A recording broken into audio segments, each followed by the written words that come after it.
Good evening, world. It's 7:32 p.m. Hope you guys enjoyed my video I made early this morning. I'm only going to make, I don't know, like a 45-minute video. And I'm going to shut this camera off because I'm tired. I'm going to go back on the treadmill today. And tomorrow's my cheat day. But today I ate a Gabriel Donaire and I had a shawarma, but I mean...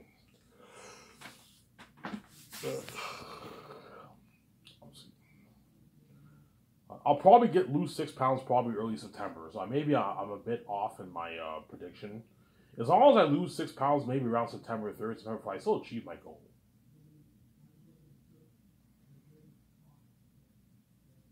Obviously. So I hope you guys enjoyed my video that I made recently. I talked about Sky Source Entertainment, The Matrix, The Great Escape. I always talk about Zayas, right? I talked about that. I hope you guys enjoyed that video that I made. I'm only gonna make like a 45-minute video, guys. I'm tired.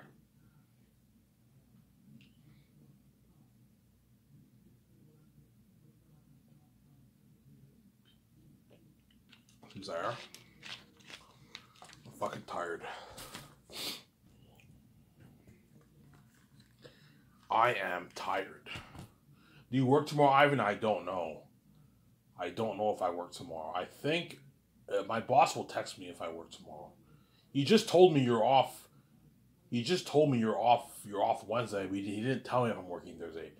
But if I work, he'll text me. He'll let me know if I work Thursday. Chances are I do work Thursday because the other dishwasher he works, he goes to school at the Adelaide.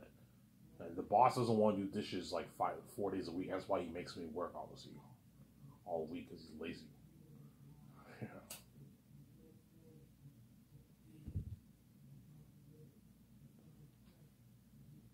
Sarah?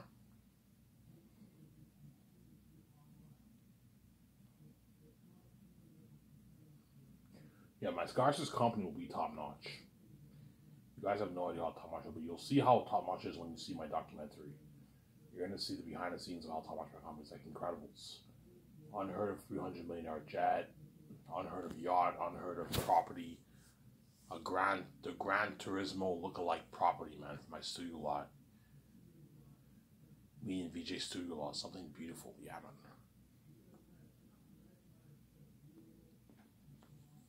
I'm sorry. You're looking at something beautiful, man.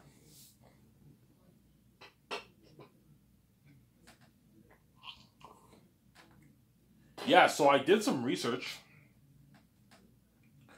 I called the driving company, obviously. No one was answering the phone, so I went on their website. And how the driving thing works is you do like about a 1 month course. That's how it works.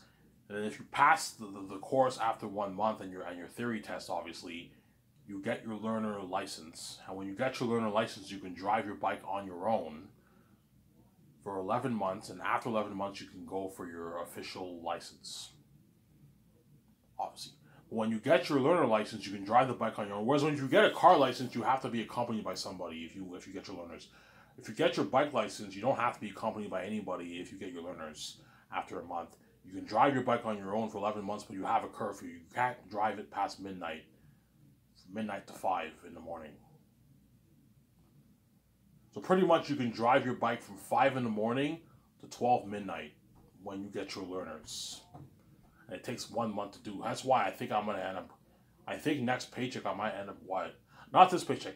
Next paycheck I might register for my driving, man. For my bike license. My parents say, Ivan, just get your driver's license. Yeah, I can get my driver's license, but cars are expensive. If you want to get a good car for yourself, you have to get like at least a $7,000-8,000 car if you want to get a good car for yourself.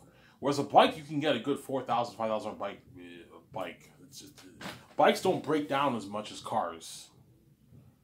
You see what I'm saying? I believe, right? I think I'm right there.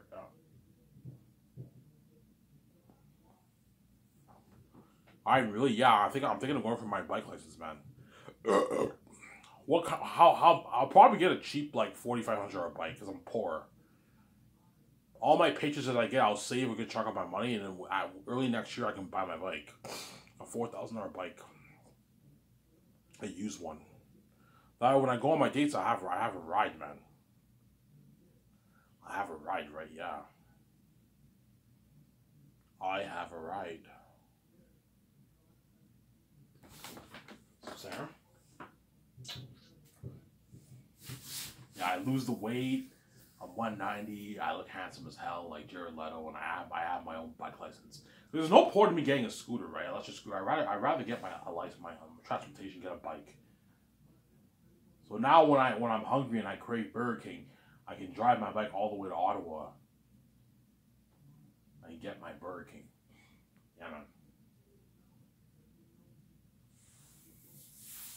Get my Wendy's. Get my what? Yeah. McDonald's is getting annoying, obviously. It's getting really annoying. Sorry.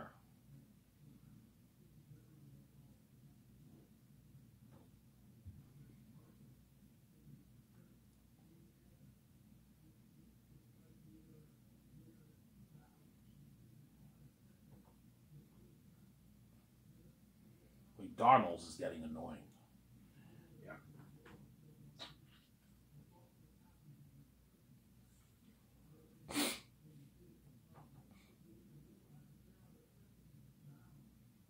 McDonald's is getting annoying.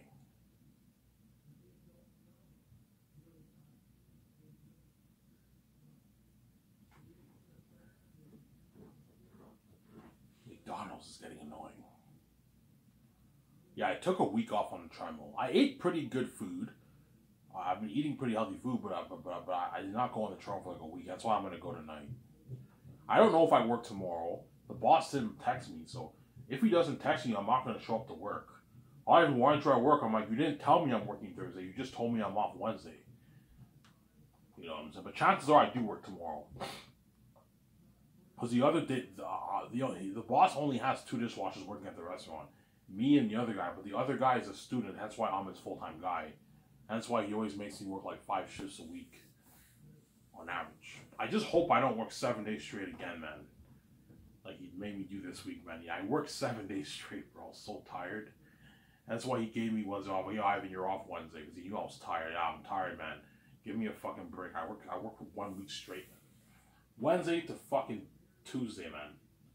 Last Wednesday to yesterday, Tuesday, I worked 7 days straight, man. Yeah, man. I was tired. Yeah. Hence why when I start Scholastic, I'm going to give everybody a weekends off. And it's too. You can't have your team work 7 days a week. No, you have to give them weekends off. They can spend time with their family. You start at 9, you end work at 5. That way you can spend time with your family when you're done at home. When you get your weekends off, or you get a break. Get your weekends off. You enjoy your weekend with your family. Sarah?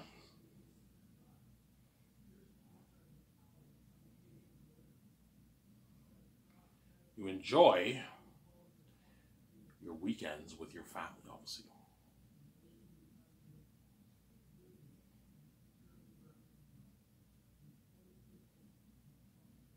Yeah. So I'm waiting to go to St. Hubert's. Perhaps this Thursday I might go. Tomorrow.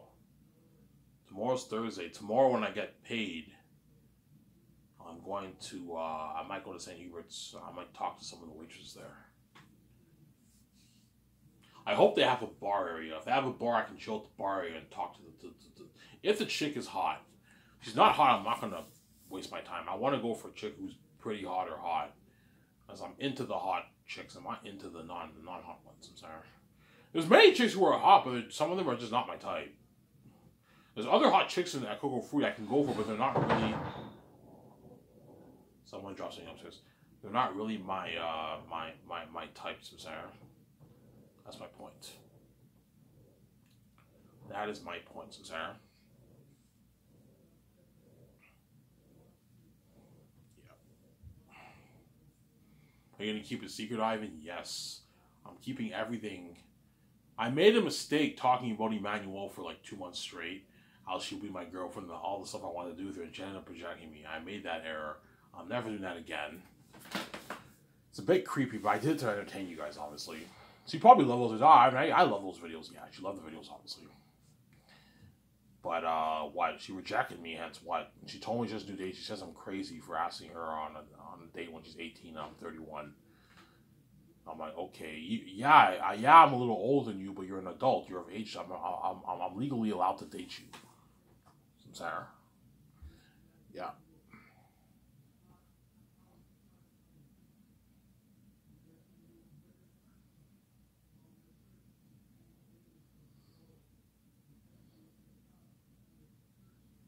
Sarah. And so I'm moving on. It's her loss.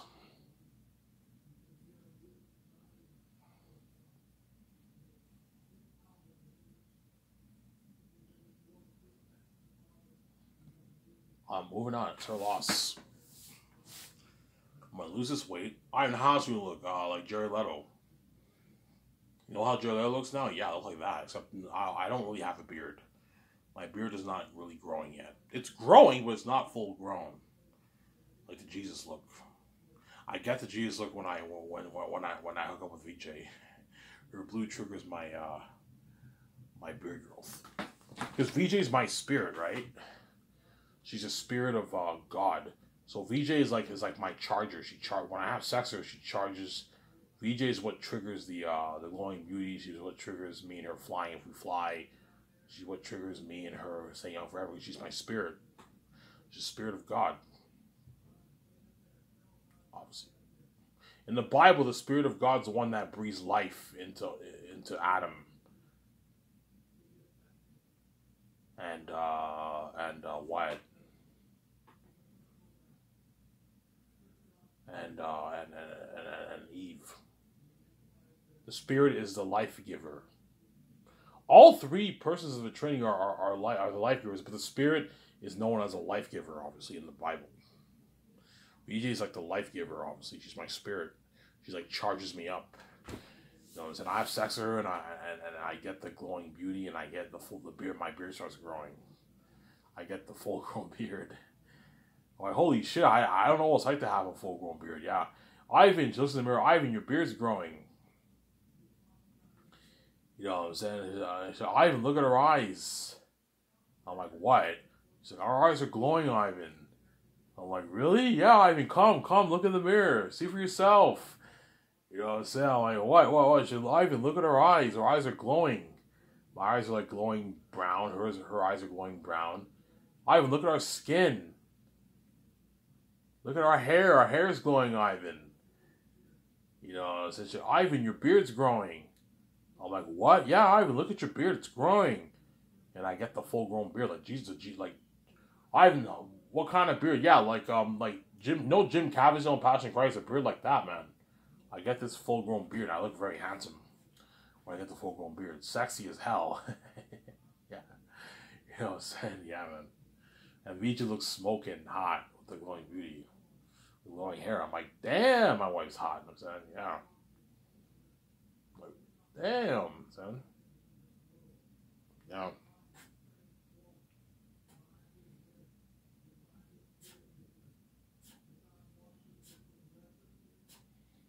Some Sarah?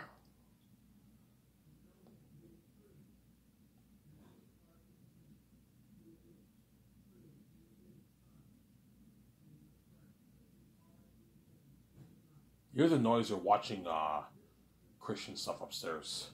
Because my step family are supposedly Christians, right? You know they're wicked people, yeah. They act as believers of Jesus, right? Yeah. Y'all excited for the resurrection? Yeah. Passion Christ the Resurrection, I believe, is coming out like next year or 2025. I think it's coming out.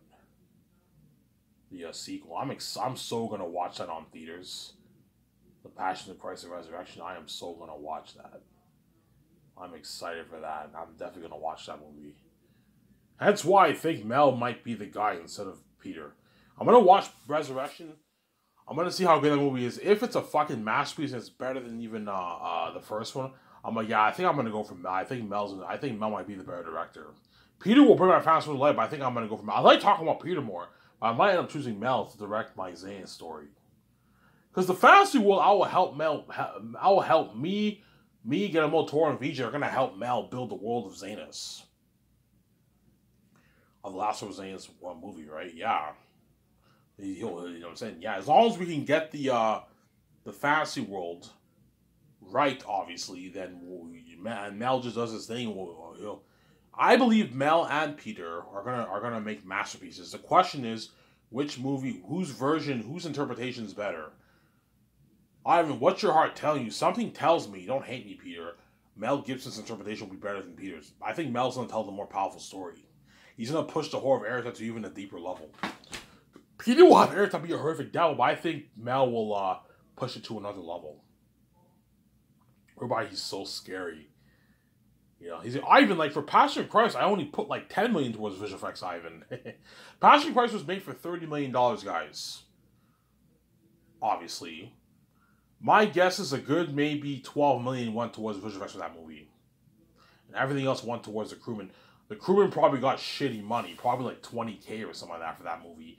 Jim Caviezel made $175,000 for that movie. And Mel Gibson paid himself a shitty salary too. But he took all the profits of the movie. Because he funded his own cash. Look, guys, Passion of Christ was made for $30 million, and then the movie, you got a movie like that.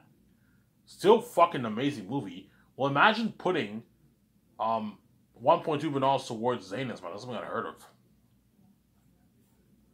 Obviously. Samsara. Ivan, what if you make $20 billion? Will you put more money into the movie? No. $1.2 billion is enough. I might put a bit more. I might maybe put $1.2 billion, like $50 million. I might maybe put an extra $50 million just in case.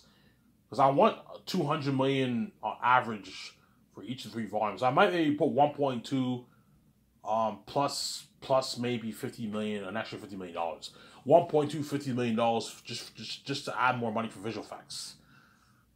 Because chances are I'll have maybe $30 million left over in the budget. I want $200 million, at least $200 million going towards each of the 3 volumes per volume. So I might maybe put 1.2, maybe an extra $15 million. But I'm not gonna put like 1.5. You're wasting money. Mel told me, Ivan, like $1.2 $2 million. You're wasting money. You're just like, well, what are you gonna do with all that? Yeah, you're wasting money. $1.2 is more money. Yeah, it's more than money, obviously. Sarah.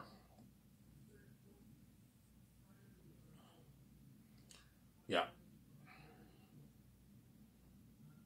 Ivan, how good of a book is Xehanort? It's a masterpiece. It is so good that the whole author world will be shocked by my book.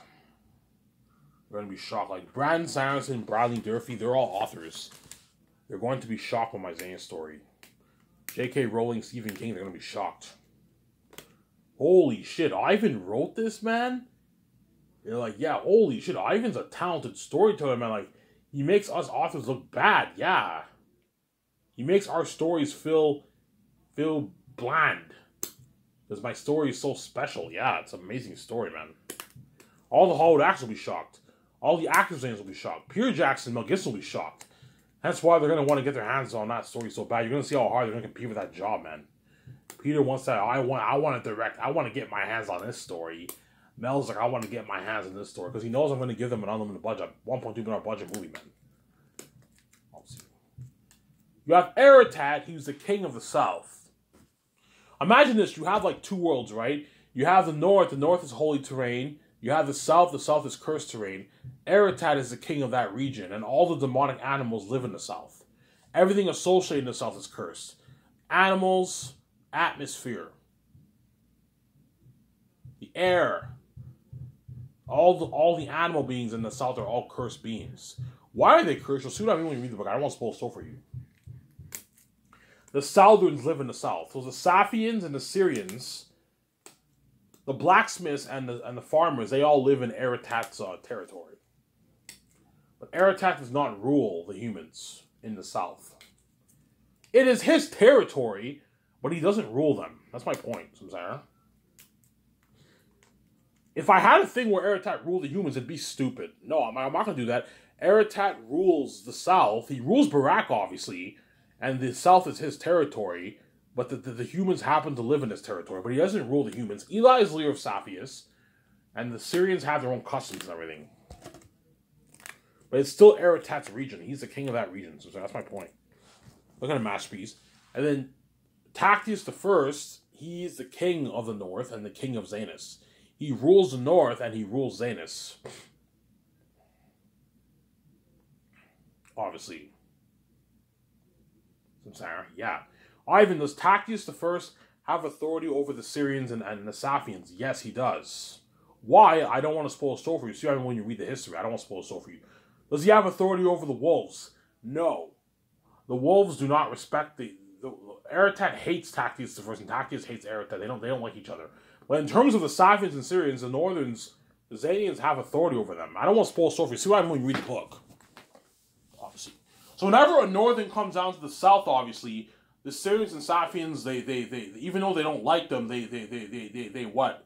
They know they have authority over them because they're the Northerns. So they come from the royal land, the land of the royalty, the land of royals, the heavenly kingdom. The Southerns call it the north the heavenly kingdom. When we read Volume 2, that's what I mean.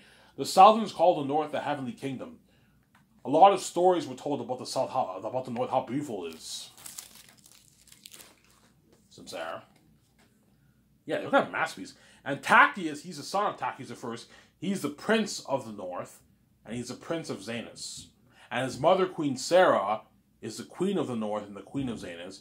His half sister Lithius is royalty too, but she's not heir to the throne, obviously. Tactius is heir to the throne because he comes from Tactius I. I won't spoil so for you. Is Lithius royalty? She's royalty. She's part of the royal family, but she's not the heir because she doesn't come from Tactius I. She comes from Patrice. I won't spoil so for you.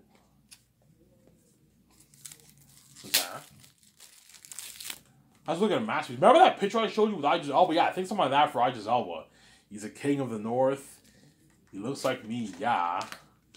And he's my father in the movie. And then Angelina Bassett's my mother. And that chick from, I don't know, The Commuter, she's my half-sister in the movie. She plays the role of my half-sister in Zanus. I'm thinking of her for Lithius. Yeah. Pay her a good, like, I don't know, like $700K, $80,000 for the role. But she doesn't get royalties.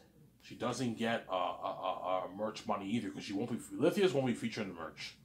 She just gets her flat salary at $2,000 a gift card, $300 gas, and that's it. It's a good deal. She doesn't make that in Hollywood. Because Lithius is a pretty major character. It's not that major. Alright, your book sounds a masterpiece. Yes, man, it's a masterpiece. Samsara, yeah. Samsara? Yeah.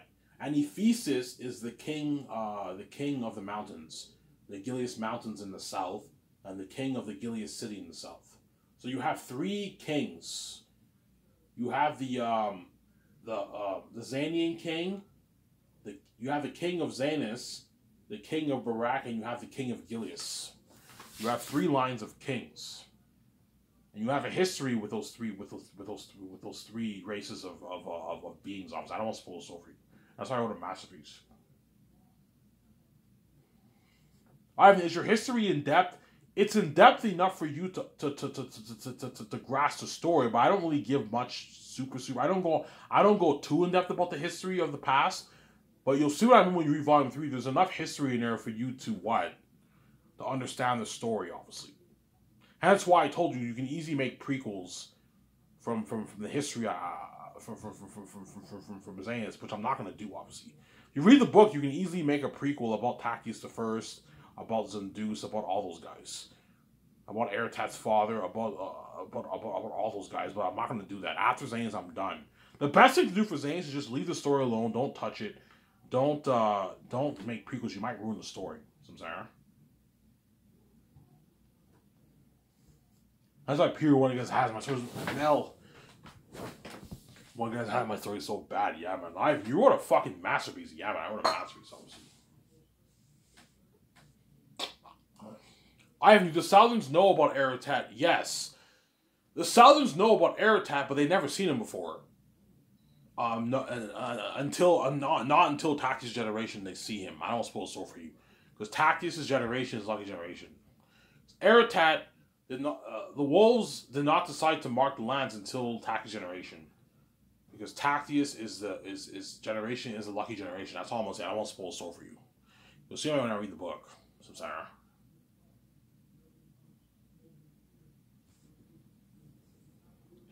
Great horde stories were told about Aratat. These legendary stories were told about the horrific devil wolf king in the south. There were stories passed on for generations about him, passed on for decades about him, but they never seen him. And the ones who have journeyed near Barak and the wolves saw them, they died. Either got captured or they got killed, because the wolves don't like the humans. The wolves hate the humans. They see a human, they'll kill the humans. They don't like the humans. They have a hatred for the humans. And the Southerns in the south, they fear Aratat. Hence why nobody dares to even journey to the north, because the path is dangerous. You have two paths to the north. That's how I wrote a masterpiece. You have the main path, but if you take the main path, you have to go through the Blood Valley. If you go through the Blood Valley, you might spot Aratat's crows who can kill you. You might spot the wild ravens and wild crows who can kill you. The wild crows and ravens don't always kill you, but they could kill you. And you might perhaps spot a wolf who can kill you. But chances are you won't spot a wolf, because the wolves all live in Barak, obviously. But you might spot a wolf. You might spot Aratat's spies who can kill you. And you might spot the wild crows that can kill you. And if you happen to make it through the Blood Valley, if you're lucky, obviously, the Northerns will not let the Southerns live with them, because the Northerns don't like the Southerns. they don't like each other. That's why I wrote a masterpiece. Because you wrote a masterpiece. The Northerns don't like the Southerns. Yeah, the Northerns don't like the Southerns. The Southerns like the Northerns. They don't like each other, man. Yeah, man. The Northerns look down on the Southerns. They don't like them. Samsara. Or you take the path through the Gilead Mountains, which is even more dangerous, because you have to go through the mountains where you have the mosquitoes that bite you, obviously. If 4 people traveled through the Gilead Mountains, they wouldn't make it. They wouldn't make it to the cave, because all those mosquitoes would swarm them and eat them alive. And you have the jaguars that guard the entrance of the city. Please, I have the jaguars that guard the entrance of the city. But yeah, please, like, holy shit, you want a masterpiece. And Tactius have to fight them. But yeah, you're looking at a masterpiece, yeah. And if you happen to go through those mosquitoes, if you won't go through the mosquitoes, and you happen to go through those cursed jaguars and you kill the jaguars, Saul's not trained, obviously. You have to go through the city, which is fucking creepy like Moria, and all the demonic bats live there. And if they see, if they sleep there and everything, and if they awake and they see humans, then they'll kill the humans. As the journey to the north is dangerous. It's pretty much impossible to get to the north, right? Your best bet's to take the main route, because the wolves barely leave Barak. They all live in Barak, obviously, but you could spot a wolf. But you might spot Aratat's crows, because the spies in the south, obviously, and you also have the wild crows who can kill the humans. The wild crows don't always eat the humans, but they could kill the humans. That's my point. Samsara? Yeah. Obviously. Well, Ivan, if it's safer, if it's less risky going through the main path, why do the Safians exit through go journey through the Gilead Mountains? I don't want to spoil the story for you. All I'm going to say is you have something called landmarking. That's all I'm going to say. I don't want to spoil the story for you. And that's why I wrote a masterpiece, man. That's an amazing story, man. Yeah, man. Zanis is a masterpiece. He's like, Ivan, you wrote this? I'm like, yeah. It's like, holy shit, Ivan. This is a masterpiece, Ivan. I love the character of Lithia. Yeah. Obviously. Zanis is similar to Fellowship of the Ring in a way. The story starts off light. Well, the prologue is pretty light. The prologue, you know how Lord of the Rings, the prologue is dark? Yeah, the prologue is pretty dark with Tactius the First and all that. And then young Tactius, the story starts off light. 22 years later, the story starts off light. And in the beginning of the 22 years later, that's when Tactius leaves the walls, that's when it gets darker. Like Fellowship of the Ring. You have the same kind of theme of Fellowship of the Ring. Yeah, that's looking at the master that I wrote.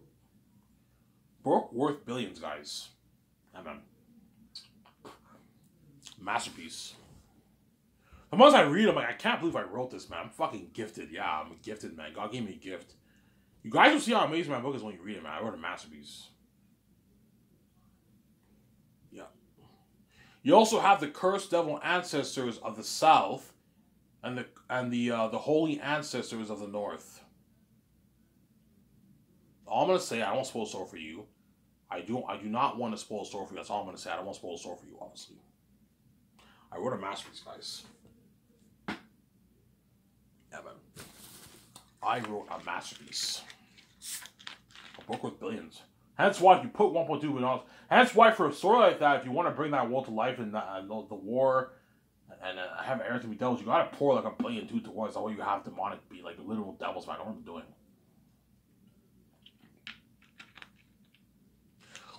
If I gave Peter like a $300 million budget, he'd still be happy. But it's a lot of resources. But he doesn't have. We're still limited to what we can do.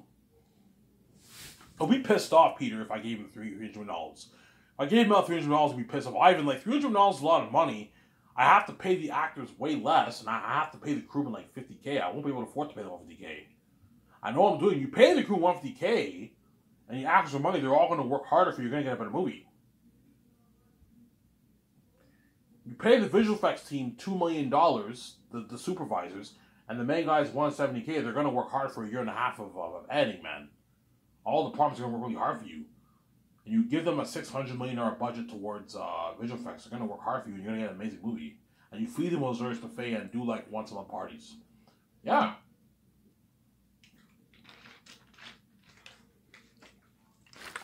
I know I'm doing. I'm sorry. Ivan, what's your prediction? I think Zane's will be the best story ever told, the best movie trilogy ever made in movie history. I don't think anything will top that. I think it will top The Godfather. Ivan, you got some guts to that. Yes. I think Zane's will top The Godfather. It will top Star Wars originals. I'm not talking about the sequels. No. The sequels are not that great. I'm talking on the prequels are not that great. I'm talking about the originals. Zane's will top the Star Wars originals. It will top The Matrix. It will top Lord of the Rings. And it will top The Godfather. It will top Transformers. It will top Harry Potter. Yeah, it will top Narnia.